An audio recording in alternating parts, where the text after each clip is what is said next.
السلام علیکم۔ اپنے چینل پر ہم آپ کو خوش آمدید کہتے ہیں۔ ہر روز ایک نئی کہانی کو سننے کے لیے ہمارے چینل کو سبسکرائب کر لیں اور کہانی کو مکمل سنیں۔ شکریہ۔ میرا دماغ سنسنا رہا تھا، میرا وجود زلزلوں کی زد میں تھا۔ مجھے ابھی تک یقین نہیں آ رہا تھا کہ میری سگی ماں نے میرے ساتھ یہ ظلم کیا ہے۔ میں کبھی سوچ بھی نہیں سکتی تھی کہ وہ میرے ساتھ ایسا کریں گی۔ میری سمجھ میں نہیں آ رہی تھی کہ آخر اس کی وجہ کیا تھی۔ کیوں میری ماں نے میرے ساتھ اتنا بڑا ظلم کیا تھا کہ جسے میں چاہ کر بھی برداشت نہیں کر پا رہی تھی۔ مانا میری ماں نے سختیاں جھیلی تھیں اور حالات نے انہیں سخت مزاج بنا دیا تھا، مگر ایسی بھی کیا مجبوری کہ انہوں نے اپنی سگی بیٹی کے ساتھ اتنا بڑا ظلم کر دیا تھا۔ میں جو سوچنے لگی تھی کہ میری زندگی میں بھی سکون آ جائے گا، ابھی اس اچانک پتہ لگنے والی سچائی نے میری روح کی دھجیاں اڑا دی۔ اور علم بھی اس وقت ہوا تھا جب میں کچھ کر بھی نہیں پا رہی تھی۔ جب سے مجھے پتا چلا تھا میں روئے جا رہی تھی اور اپنی ماں سے بات کرنا چاہتی تھی، مگر وہ بھی جیسے جان چکی تھی کہ میں ان سے اس بات پر ضد کرنا چاہتی ہوں، اسی لیے وہ میرے سامنے نہیں آ رہی تھی اور خود کو مصروف ظاہر کرنے کی پوری کوشش کر رہی تھی۔ میرا رو رو کے برا حال تھا اور بظاہر مجھ سے ہمدردی کی آڑ میں بولنے والی خواتین حقیقت میں میرا مذاق بنا رہی تھی اور ساتھ ہی میری ماں کو بھی برا بھلا کہہ رہی تھی، مگر اس وقت مجھے ان کی باتیں بالکل بھی بری نہیں لگ رہی تھی۔ وہ بالکل ٹھیک ہی کہہ رہی تھی۔ میری ماں نے میرے ساتھ سوتیلی ماں والا رویہ رکھا تھا۔ مجھے تو ایسا لگ رہا تھا جیسے وہ واقعی میری سوتیلی ماں ہے اور بس سگی ماں بننے کا ڈرامہ کرتی رہی تھی۔ دکھ سے میرا برا حال تھا۔ میں اپنی ماں کو اس ظلم سے روکنا چاہتی تھی اور چاہتی تھی کہ وہ ایسا نہ کریں، مگر وہ میری بات سننے کو تیار ہی نہ تھی۔ مجھے سمجھ نہیں آ رہا تھا کہ میں نے قصور کیا کیا تھا۔ میں تو ساری زندگی اپنی ماں کی فرمانبردار بیٹی بن کر رہی تھی۔ جیسا وہ چاہتی تھی میں نے ویسے ہی زندگی گزاری تھی۔ اس کے بعد بھی میرے ساتھ اتنا بڑا ظلم کیسے کر سکتی تھی؟ کیا میں اتنی بری تھی کہ میرے لیے بس ایک یہی رشتہ رہ گیا تھا؟ میری شادی کو 2 روز رہ گئے تھے اور 2 دن پہلے ہی مجھ پر انکشاف ہوا تھا کہ میری ماں جس سے میری شادی کر رہی ہیں وہ ایک خواجہ سرا ہے۔ میں کتنی دیر تو سکتے کی حالت میں رہی تھی۔ مجھے یقین ہی نہیں آیا تھا کہ جو بات میں سن رہی ہوں وہ سچ ہے۔ پہلے تو مجھے لگا شاید میری سہیلیاں میرے ساتھ یہ مذاق کر رہی ہیں، مگر جب میں نے ان کے چہرے دیکھے تو وہ خطرناک حد تک سنجیدہ تھی اور میری طرف سوالیہ نظروں سے دیکھ رہی تھی کہ آخر تم نے ایسا کیا کیا ہے کہ تمہاری ماں تمہارے شادی خواجہ سرا کے ساتھ کر رہی ہیں۔ یہ خبر مجھ پر بجلی بن کر گری تھی۔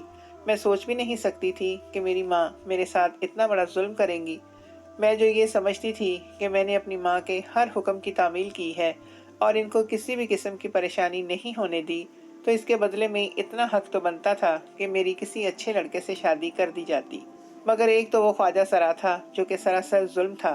کوئی غریب لڑکا ہوتا تو ٹھیک تھا کہ میں خود بھی غریب لڑکی ہوں، مگر یہ تو میرے ساتھ بہت بڑی زیادتی تھی جو میں کسی صورت برداشت نہیں کر پا رہی تھی۔ اس پر میں نے اپنی ماں کے ساتھ بات کرنے کی کوشش کی، جس پر انہوں نے مجھے سختی سے ٹوک دیا تھا اور اس کے بعد تو میرے سامنے ہی نہیں آئی کہ نہ وہ میرے سامنے آئیں نہ میں ان سے اس سلسلے میں بات کر سکوں۔ کل تک میں پرسکون تھی، مگر آج میری زندگی میں ہر طرف اندھیرا ہی اندھیرا چھا گیا تھا۔ مجھے سمجھ نہیں آ رہی تھی کہ میں اس اذیت بھری زندگی سے کیسے چھٹکارا پاؤں۔ جو عذاب میری ماں میرے گلے میں ڈال رہی تھی، میں کیسے خود کو چھڑوا پاؤں کہ میری تو ساری زندگی جہنم بننے والی تھی۔ میں دکھ اور شرمندگی سے زمین میں گڑ کر رہ گئی تھی۔ ذلت سے میرا برا حال تھا۔ میرا دل کر رہا تھا کہ زمین پھٹے اور میں اس میں سما جاؤں۔ لوگ مجھ پر طرح طرح کی باتیں کر رہے تھے۔ بظاہر وہ مجھ سے ہمدردی کر رہے تھے، مگر حقیقت میں وہ مجھ پر ہی انگلیاں اٹھا رہے تھے کہ میں شاید بد کردار لڑکی ہوں۔ جب ہی تو میری ماں نے میرے لیے اتنا بڑا قدم اٹھایا تھا کہ مجھے ایک خواجہ سرا کے حوالے کر دیا تھا۔ آخر میری ماں نے کیا سوچا تھا اور کیوں اتنا بڑا فیصلہ کیا تھا؟ زندگی مجھ پر تنگ ہوتی جا رہی تھی۔ میں سوچ سوچ کر پاگل ہو رہی تھی کہ میری ماں کو تو مجھ پر یقین ہونا چاہیے تھا۔